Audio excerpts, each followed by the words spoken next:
जय माता दी दोस्तों, आप सभी का स्वागत है हमारे YouTube चैनल में।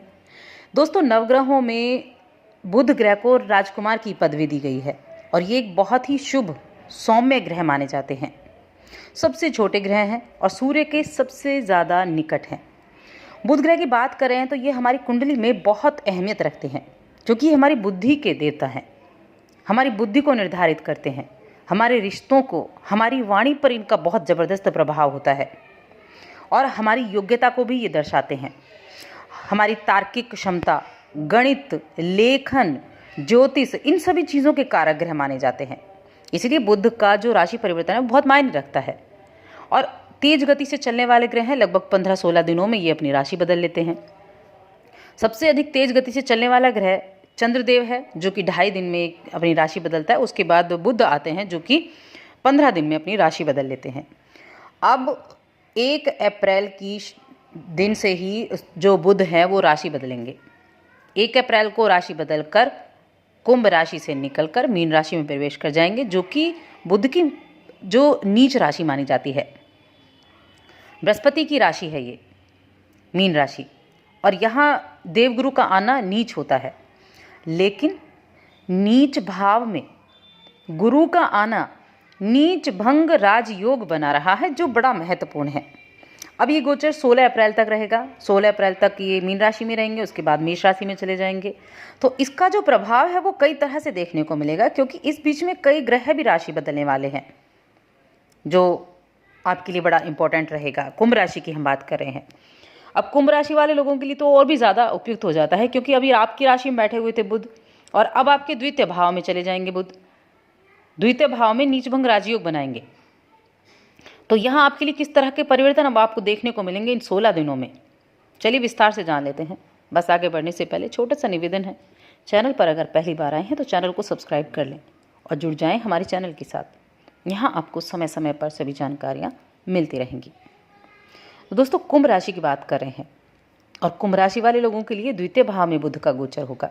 अब द्वितीय भाव हमारी वाणी का भाव है, हमारे धन का भी है, हमारे भाग्य का भी है, और बुध आपके 5वें भाव के स्वामी हैं और साथ में अष्टम भाव के स्वामी भी हैं।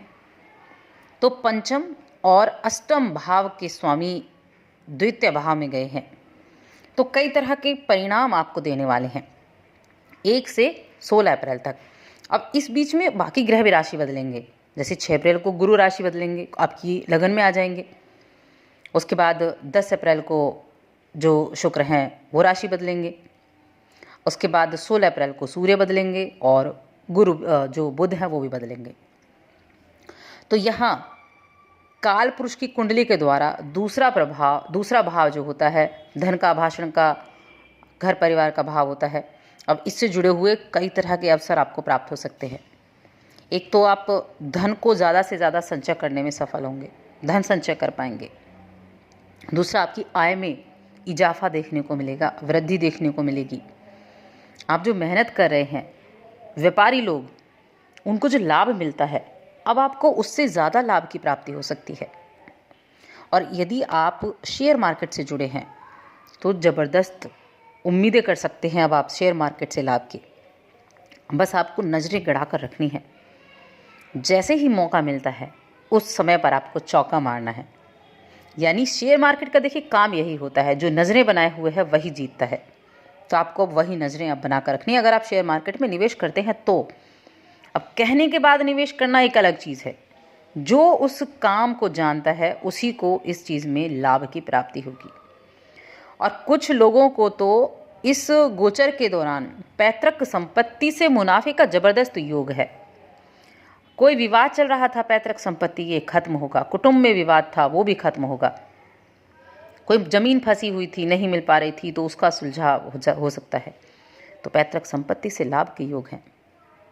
बुध का गोचर आपके आर्थिक जीवन में अचानक से अच्छे बदलाव लेकर आएगा, अचानक से एक उछाल लेकर आएगा। अचानक से कोई काम था, झट से चल पड़ेगा, जो मन में खुशी पैदा करेगा।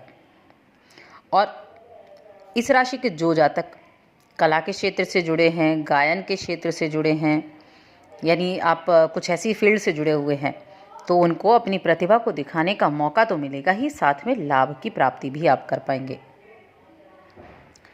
इस समय वो अपना बेहतर प्रदर्शन दे पाएंगे, अपने जीवन में अच्छी मान्यता, अच्छी प्रशंसा आप प्राप्त कर पाएंगे। तो इस लिहाज से भी बड़ा अच्छा ये समय आपके लिए रहेगा। सबसे अधिक आपके कार्यक्षेत्र पर, आपके आर्थिक जीवन पर उछाल आने वाला है।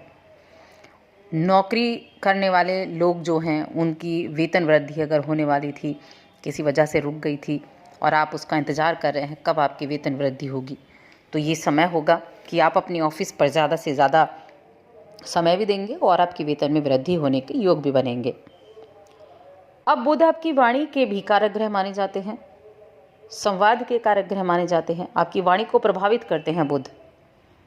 तो इस दौरान उनका दुर्बल होना, क्योंकि मीन राशि में, अपनी नीच राशि में है, तो यहाँ आपको उनका दुर्बल होना, एक तो आपके जो सुझाव आप देंगे दूसरे लोगों को, जो आप मशवरा देंगे, उस समय आपको थोड़ा सा खुद पर कंट्रोल करना होगा। यहाँ थोड़ी सी ये परेशानी खड़ी कर सकते हैं। आप दूसरों की बातों को ध्यान से सुने और जब आप अपनी बातें उनके समक्ष रखें तो आपको थोड़ी सावधानी रखनी है, क्योंकि ऐसा हो सकता है कि सामने वाला आपकी बात को समझ ना पाए, भ्रमित हो जाए और तब आप गुस्से में, आवेश में कुछ और बोल दें। तो इस चीज़ को ध्यान रखना है। बाकी अच्छे अवसरों का आप उचित लाभ उठा पाएंगे। प्रेम संबंध के बारे में जानें, क्योंकि बुध प्रेम संबंध के स्वामी भी माने जाते हैं। तो यहाँ दाम्पत्य जीवन से जुड़े लोगों की पहले बात करेंगे, तो उनको अपनी संतान की प्रगति पर गर्व होगा, खुशी होगी, खुशी की अनुभूति होगी।